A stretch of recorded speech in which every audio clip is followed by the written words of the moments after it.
All right, so now let's take a look at some key offensive concepts in box lacrosse. Number one, which is probably a little obvious, is that we want to threaten the interior of the house with cuts and dodges. So realistically, box lacrosse is more off-ball play than on-ball play. However, we will still do a little bit of dodging. Anytime we're dodging, we're looking to threaten the interior and to just try and draw the defense out and manipulate their spacing. Number two is we want to threaten from the exterior of the house with screenshots. If we fail to do this, we fail to threaten or take screenshots, then the defense will just sit in and defend the house and we'll get nothing. So we've got to actually have a threat from the outside that will pull the defense out from the middle and create some space in the interior that we can work into. Screenshots are the key way that we can do this. And then number three is anytime we pass the ball, you want to look to cut to the post and cycle. The post is kind of halfway in from the outside into the house. So instead of cutting all the way into the crease, we're going to cut in about halfway. And this is going to do a number of things, but more than anything else, it's going to set us up to run two-man game. So instead of just running right at a defender to set a pick, we'll cut into the post, we'll get out of his peripheral vision, and then we can bump out and pick and hopefully get some nice looks out of it. Another important thing in box lacrosse is that we always want to divide the field right down the middle, and we're always going to keep our lefties on this side of the field where they've got their sticks upfield into the middle, and keep our righties on this side of the field where they've got their sticks upfield into the middle. You'll have 5 players on offense, so we're always going to have 3 of one hand and 2 of another, and usually that's going to be 3 righties and 2 lefties. And whenever that's the case, we would say that we are strong righty. If we had 3 lefties out and 2 righties, we'd say that we are strong lefty. And that just changes whether or not we're doing a 2-man cycle or a 3-man cycle on our side of the field. So first of all, let's just get a feel for how a box lacrosse offense operates. I'm just going to play this clip here for you guys of the Iroquois team operating on offense. They do a nice job on the offensive possession, and the Canadian team also does a nice job on defense.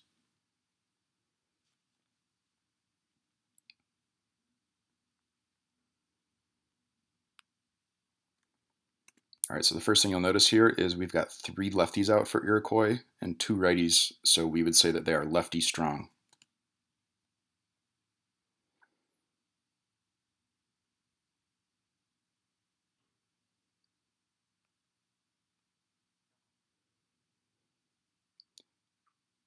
And then notice how little actual standing goes on once the offense starts to run here.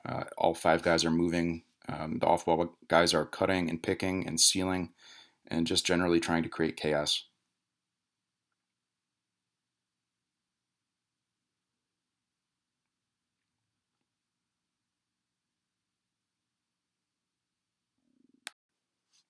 All right, the next concept we're going to look at here is a post seal.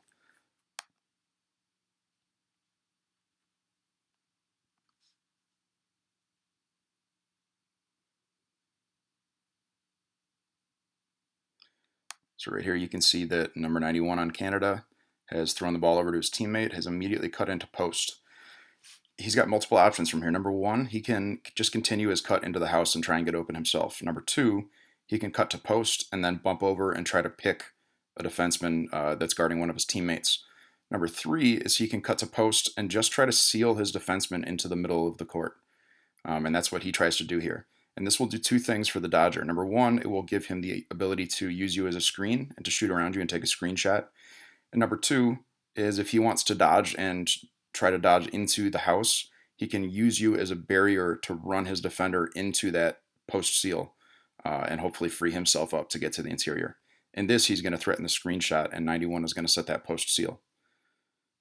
So again, he cuts in, and all he's trying to do is to make sure that his defenseman can't get over topside and get to the ball carrier. And he actually manages to seal 2 defenders in this clip. However, the player does not decide to take the shot, and they kick it over. And even on the lefty side, we end up getting a seal from 32, or at least a post seal attempt from 32. So this player could choose to take a screenshot, or he could do a hitch and try to get to the middle of the field and hope that his defenseman gets hung up on this post seal action right here.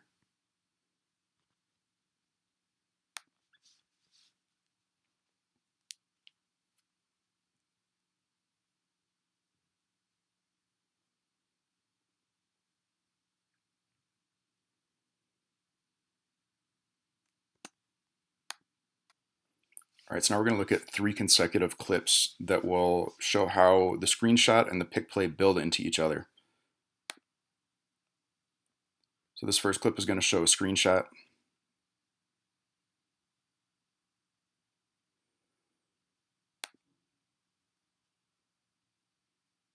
You can see that as the player carries to the middle of the field, the pick should have forced a switch out of the defense. This inside player should be closing out and getting on the Dodgers' hands, and he fails to do that because he's more worried about defending the interior. As a result, he gives up a screenshot, and the goalie doesn't stand a chance on it because he can't see the release out of the stick.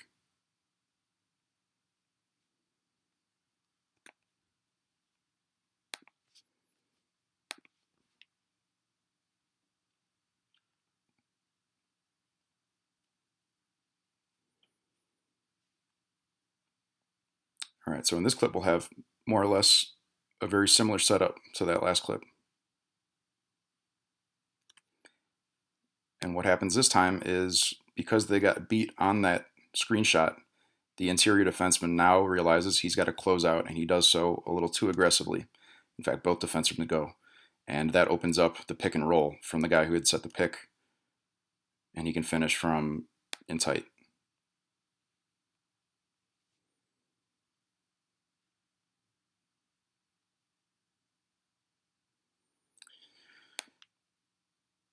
Notice how 91 does a nice job of not running directly at the defenseman he's going to pick. He seals his guy in and cuts to post, gets out of this guy's peripheral vision, and then bumps out to pick him.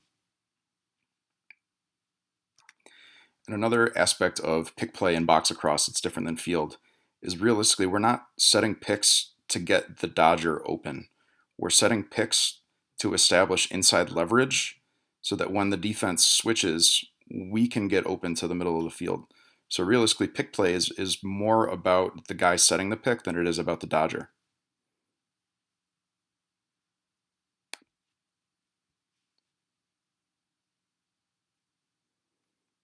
So when you set the pick, you want to set it inside out and you want to set it on his hip so that when you extend your hands, you can get a step on him to the middle of the field.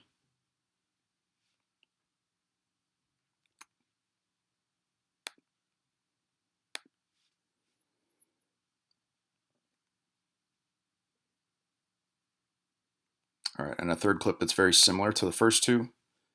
We get more or less the same setup where we get a pick and a topside carry from the righty side. The big difference here is this player decides that instead of trying to directly feed the pick and roll, he's going to run what we call a nations look.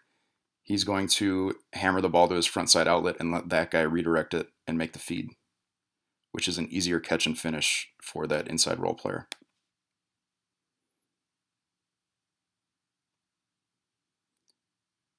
So all 3 of those plays look more or less the same to the defense, but they get different results in terms of how we actually execute them.